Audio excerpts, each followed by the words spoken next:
Good morning. Have a wonderful day. ప్రియ సహోదరి సహోదరుడా, మనము మన జీవితంలో ఎవరైనా మనల్ని పొగుడుతూ ఉంటే మనలో తెలియని గర్వం వచ్చేస్తూ ఉంటుంది కదా. ఒకవేళ మనం చదువులో చాలా ఉన్నత స్థానంలో ఉన్నామని ఎవరైనా పొగిడారనుకోండి, నువ్వు బాగా చదువుతావు, నీకంటే మించిన వారు లేరంటే మనలో గర్వం మొదలవుతూ ఉంటుంది. మీ అంత ధనవంతులు ఎవరు లేరు అని ఎవరైనా అంటే మనం పొంగిపోతాము, గర్వం మొదలవుతుంది. నీ అంత జ్ఞానవంతులు ఎవరు లేరు అంటే మనం పొంగిపోతాము, గర్వము మొదలవుతుంది. నీ అంత అందంగా ఎవరు లేరు అంటే చాలా ఉప్పొంగిపోతాము, గర్వం మొదలవుతుంది. నీలాగా దేవుని యందు భయభక్తులు ఎవరికీ లేవు అని ఎవరైనా అంటే పొంగిపోతాము, గర్వం మొదలవుతుంది కదా. గర్వము నాశనానికి ముందు నడుస్తుంది అని వాక్యం చెప్తా ఉంది. గర్వం మొదలవుతే ఇంకా మన జీవితం పతనానికి మొదలైంది, లేకుంటే నాశనం మొదలైంది మన లైఫ్లో అని అనుకోవాలి. పొగడము తప్పు కాదు. మనం చేసిన పనులను ఎవరైనా పొగుడుతూ ఉన్నారంటే, అప్రిషియేట్ చేస్తూ ఉన్నారంటే తప్పేమి కాదు. కానీ దానికి మనము గర్వించకూడదు. ఎప్పుడు కూడా నువ్వు ఒక ఉన్నతమైన స్థానంలో ఉన్నప్పుడు అది ఇచ్చిన దేవుణ్ణి నువ్వు జ్ఞాపకం చేసుకోవాలి. ఆ గిఫ్ట్ని చూసి మురిసిపోవడం కాదు. ఆ గిఫ్ట్ని చూసావా, నేను కాబట్టి ఇలా ఉన్నాను, నాకంటే ఇంకెవరూ లేరు అని గర్వించడం కాదు. కానీ నీకు ఆ గిఫ్ట్ ఇచ్చిన దేవుణ్ణి నువ్వు స్తుతించాలి, ఆయనను మహిమపరచాలి. అవునయ్యా, ఈరోజు ఇంత గొప్ప స్థానంలో నేను ఉన్నానంటే అది కేవలం నీ కృప తండ్రి. ఇది నా వల్ల కాదయ్యా, నేను చేసుకుంది కాదు తండ్రి, నువ్వు ఇచ్చింది అనే గుణము మనలో ఉండాలండి. అంతేగాని ఇదేదో నేను సంపాదించేసుకున్నాను, నన్ను అందరు పొగిడేస్తున్నారు, నాకంటే గొప్పవారు లేరని గర్విస్తే దేవుడు ఏ స్థితికి వెళ్ళి మనం ఎదిగామో అదే స్థితికి తిరిగి తీసుకొని వెళ్ళగలడు. ఆయనకు అసాధ్యమైనది ఏది లేదు.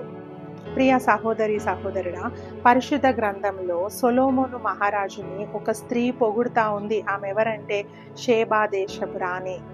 ఆమె సొలొమోన్ని కలవడానికి వచ్చినప్పుడు ఆమె అంటా ఉంది, నువ్వు చాలా గొప్పోడువయ్యా, నీ అంత జ్ఞానం ఇంకెవరికి లేదు. ఒక మాట అంటా ఉంది, 2వ దినవృత్తాంతములు 9:7, నీ సేవకుల భాగ్యము మంచిది, ఎల్లప్పుడూ నీ సముఖమున నిలిచి నీ జ్ఞాన సంభాషణ వినుచుండు, నీ సేవకులైన వీరి భాగ్యము మంచిది. ఏమంటా ఉందంటే, నీ సేవకులు ఎవరైతే నీ జ్ఞానపు మాటలు వింటా ఉన్నారో వాళ్ళు ఎంత అదృష్టవంతులయ్యా, వాళ్ళు ఎంత లక్కీ పీపుల్, నువ్వు ఎంత గొప్ప జ్ఞానివి అని ఆమె ఆయనను పొగుడుతూ ఉంది. బహుశా ఈ పొగడ్తలే రాను రాను సొలొమోను మహారాజులో గర్వాన్ని తీసుకొని వచ్చాయి. అందుకని ఆయన ఏం చేశాడంటే, గర్వంతో నా అంత జ్ఞాని ఇంకెవరు లేరని ఆ గర్వముతో ఆయన దేవుని ఎరగని స్త్రీలతో సహవాసం చేయడం మొదలుపెట్టాడు. వాళ్ళు ఆయనను దేవుని నుండి దూరంగా లాక్కొని వెళ్ళిపోయారు. జీవితం పతనం అయిపోయింది. దేవుడు ఆయనను విడిచిపెట్టేశాడు. ఎంత గొప్పగా సొలొమోను ఆశీర్వదింపబడ్డాడో చివరికి ఎంతో హీన స్థితికి ఆయన దిగజారిపోయాడు. కారణం ఏంటంటే, ఈ పొగడ్తలు ఆయనలో గర్వాన్ని తీసుకొని వచ్చాయి.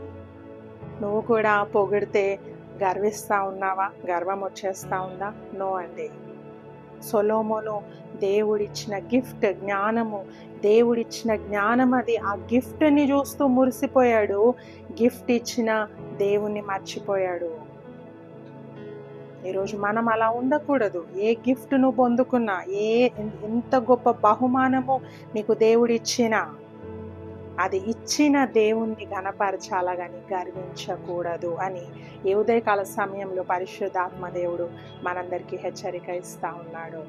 సో ఎవరైనా పొగిడినప్పుడు ఆ పొగడ్తలను బట్టి దేవుణ్ణి మహిమపరుస్తాం, ఆయనకు ఘనత చెల్లిద్దాం. ఇదంతా నీవిచ్చినదే అయ్యా అని ఆయనకు సమస్త మహిమ ఘనత ప్రభావాలు చెల్లిద్దాం.